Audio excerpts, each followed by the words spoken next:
Video for class 11th, and the topic which we were discussing was friction and its types.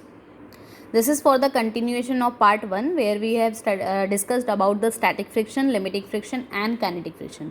Today we will discuss about the types of the kinetic friction which I wrote in the previous video, that are sliding friction and rolling friction. Now what is the sliding friction is? Sliding friction, the opposing force that comes into the play when one body is actually sliding over the surface. Means suppose if there is a slider and the student or what the child used to do, they used to sit over their surface and they used to slide through a slider. So at that time or during that motion, the friction which comes into the play, which opposes this the sliding motion of any object over the surface, that friction is called as sliding friction.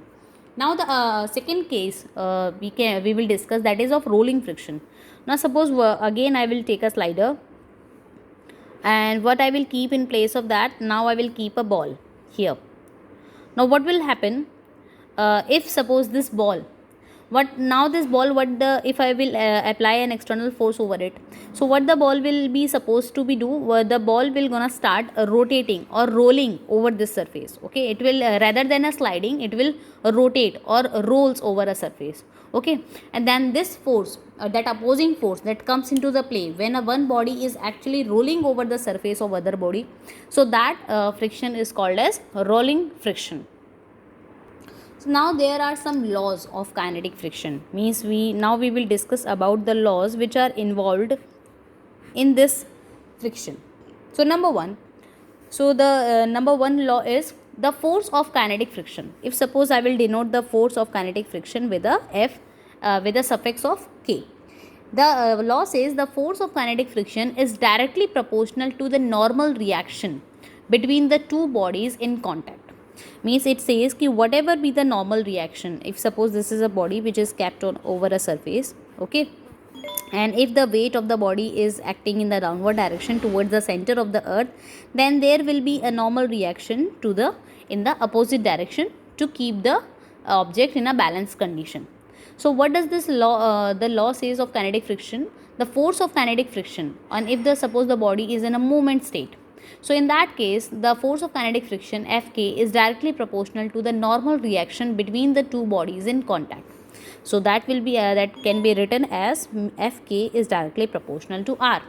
So where if I will change the proportionality sign into the equal to sign, then I have to add one constant here. Suppose I am naming that constant as mu k. So my full equation will become Fk is equals to mu k into R, where mu k can be written as coefficient of kinetic friction. Now the second law. What does the second law is? The second law says the kinetic friction does not depend on the surface area of the contact. This is very, very important. The kinetic friction, that is Kf, doesn't depend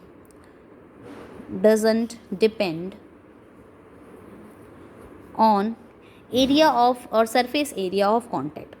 That is surface area of contact. This is the second law of friction. That is very classical view, that more the area of contact, more will be the force of friction between the two bodies which are in contact. But the modern view says, with the experimental thing says, the kinetic friction does not depend on the surface area of contact. The third law is all about that the force of kinetic friction is independent of the speed of sliding or rolling if the heat produced does not change the condition of the surface in contact. So means it is independent of the speed of which the object is sliding or the object is rolling. On the speed of the bodies, this kinetic friction does not depend. Okay, until and unless one condition is required, until and unless the heat should not produce any change in the condition of the surface in the contact.